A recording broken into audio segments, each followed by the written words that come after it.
Hey friend, close your eyes for a second and picture this. It's a Tuesday afternoon in 1987. The school bell just rang. You're 11, backpack slung over one shoulder, and there's a house key on a dirty shoelace bouncing against your chest like a medal you never asked for. You bike home, let yourself in, and the house is dead quiet. No parent asking how your day was, no snack waiting on the table. You microwave a frozen burrito, flip on MTV, and lose yourself in a Bon Jovi video while the sun sets outside. That empty house silence. For millions of us born between 1965 and 1980, that was just another Tuesday. We were the latchkey kids, the MTV generation. The ones the world later called slackers or cynics or the forgotten middle child squeezed between the loud baby boomers and the always-online millennials. But that silence didn't break us. It wired us. And today we're going deep, warm, honest, and a little philosophical into the psychology of Generation X. Not the lazy stereotypes, but the real brain wiring, the emotional shortcuts, the hidden strengths that turned a generation left to fend for itself into the quiet backbone holding so much together right now. If you're a Gen Zer, this might feel like someone finally naming the thing you've carried without ever talking about it. If you're not, it might explain why your Gen X boss, parent, partner, or friend has that perfect blend of "I've got this" and "yeah, whatever" that somehow makes everything feel steadier. Stick around, because once you see how our minds were built, you might just look at the world and yourself a little differently. Let me take you inside that empty house for a minute, because that's where it all started. Divorce rates doubled in the years we were growing up. Both parents working became the new normal. Childcare wasn't the village it is now. It was a shoestring and a prayer. So up to 40% of us came home to silence every day. No one was there to praise your spelling test or catch you when you skinned your knee. Your brain learned the lesson fast and deep. Figure it out, or don't. Lock the door. Don't burn the house down. Entertain yourself with whatever's on TV or that clunky Atari in the corner.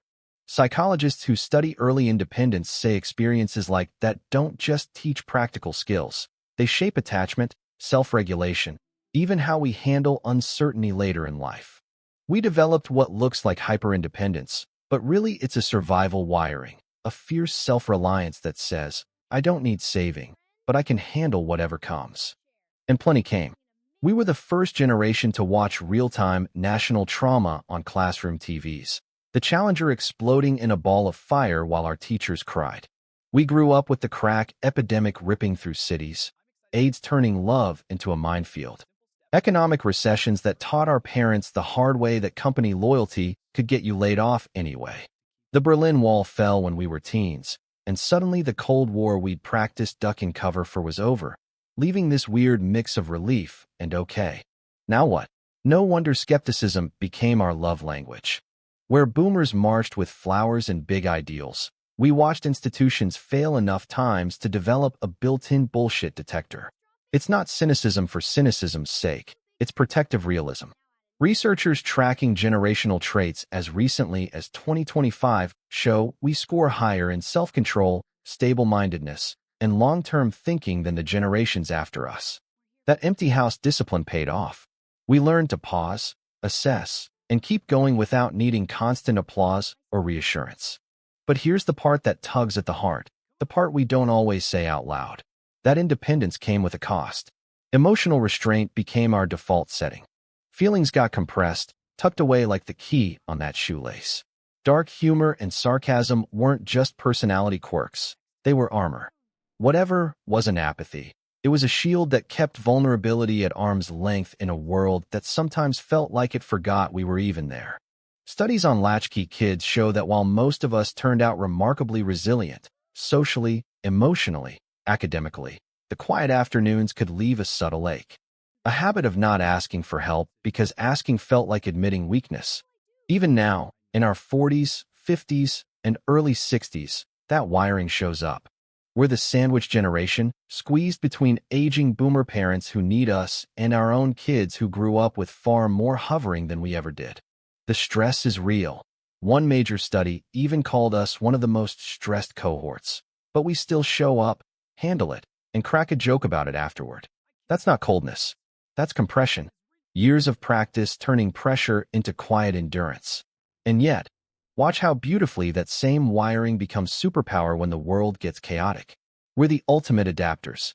We remember life before the internet, but we built careers on it. We bridged analog and digital without breaking a sweat. Walkmans to iPods to streaming? We rolled with it. Dot-com boom and bust? We dusted off and kept going. Today, data shows we're disproportionately in leadership roles, about 31% of them in the US. Despite being only 20% of the population, because we don't need micromanaging, we don't chase every shiny trend, and we actually value work-life balance instead of just posting about it.